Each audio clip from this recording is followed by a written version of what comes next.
I go to Praychan, Chokche, Bongtrakoon, Jawam, anywhere like that, I always deliver a message.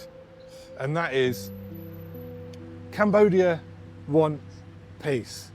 Cambodia have tackled this problem from our neighbours diplomatically from day number one. Thailand cancelling all bilateral communications possible and then saying, we want bilateral communications. Now they're threatening to do the same with MOU 43. Well, they call MOU 43. And so they want to cancel potentially the RBC, JBC and the GBC, which is the only thing that has been keeping peace in this region along that border for decades. And I want the world to see exactly what that says. You have one side consistently asking for peaceful resolution, diplomatic talks, diplomatic processes, international law. And you have the other side resorting to violence, conflict, F-16s, white phosphorus, bombing civilians, killing civilians in cold blood, and then cancelling every bilateral framework that was available to solve the issue peacefully. I first came in 2016 for a holiday, just to visit. Last minute thing, my friend called me on a Thursday, asked me to come to Cambodia on Sunday, and our feet were on the ground by the Monday. Very quickly fell in love. The first thing my friend insisted that I do was go to Tuol and the killing fields to learn about the country's history. And then doing that as the first thing I did, and then coming out and meeting the Cambodian people and seeing how vibrant, caring and loving and how much compassion they have towards other people just made me fall in love with the country very, very quickly. So I quickly came back. I only visited for a week the first time, quickly came back, then came back again and again. And by 2017, I was living here full time. I adopted my daughter around 2017. She taught Goring Kyom Ni Pesa Kamai, and Kyom Ring Got Ni Pesa Angle.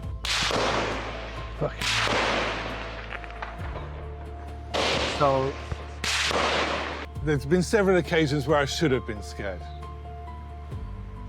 Thamor Dar, the first time during active combat, I went down into Thamor Dar to report at the casino there. And Thailand had CCTV set up in an unknown location, and they sent a drone bomb to get me and my crew and the Khmer soldier that was with me. So we quickly escaped. That was my introduction to all of this. Then the next day in Phnom Penh, I had bombs dropping all around me as I was live streaming and reporting on the casino that had been bombed the day before. A bomb dropped about 100 meters away from my feet. And again, talking about whether I was scared or not, that's on my Facebook, it's documented. You hear the bang, and I didn't flinch because there's no time. You know, as a journalist yourself, there is no time for fear when you're in that sort of a situation, because all it does is change your thinking. When I was spraying the containers into Thamor Dar, again, get the job done, send the message, and get out. Same with the road signs, same with the other containers. The incident in Osmach, where they fired 4 warning shots, I knew I had every right to be there, international law and Cambodian law. I have a visa to be anywhere in this country I want to go. That's what visas are about. They were there illegally, not me. And when they fired the 4 warning shots, again, no reaction, because stay calm, get the message out, do the job.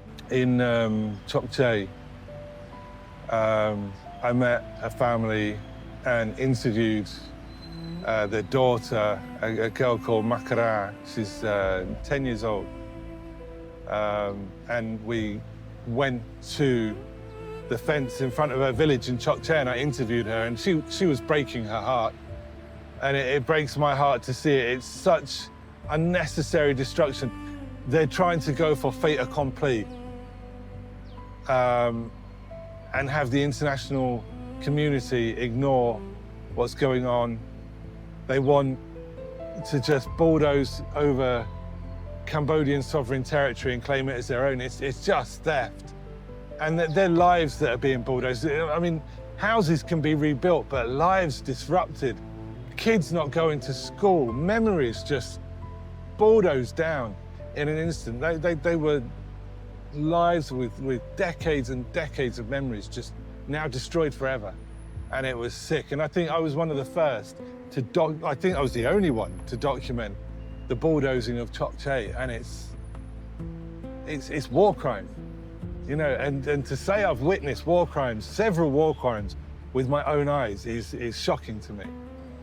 In July, I started off simply by creating a song, Avul Tai. It's like a cover song of Aperture, and it went viral very quickly. Then my sister said I should speak about the conflict because I'm passionate about it. Very, very passionate about defending Cambodia. This land is Cambodian.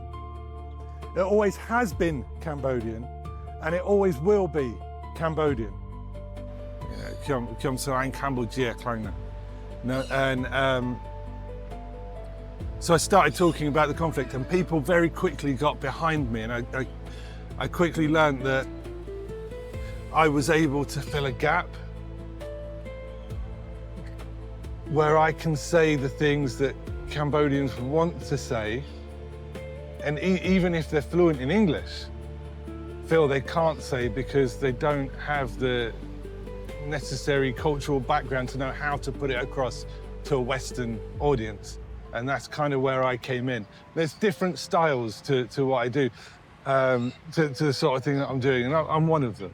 I'm very direct, I'm very blunt, I'm very honest, but I back everything up like a journalist would with receipts and evidence. The arrogance of the CM soldiers, Tahi and CM, when they're walking around on our land, that strikes me as significant. But more powerful than that is the will and the hope of the Cambodian people that have gone through significant hardship, yet they carry on, su, you know, the fight stays strong, Khmer strong. They've had their lives turned upside down. They've been thrown out of their houses in some occasions, on 2 occasions. First in July, then in December. Some are still there to this day, 6 months on.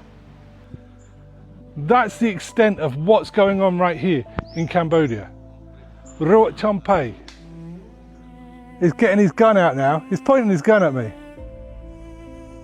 Can you see that? He's pointing his gun at me.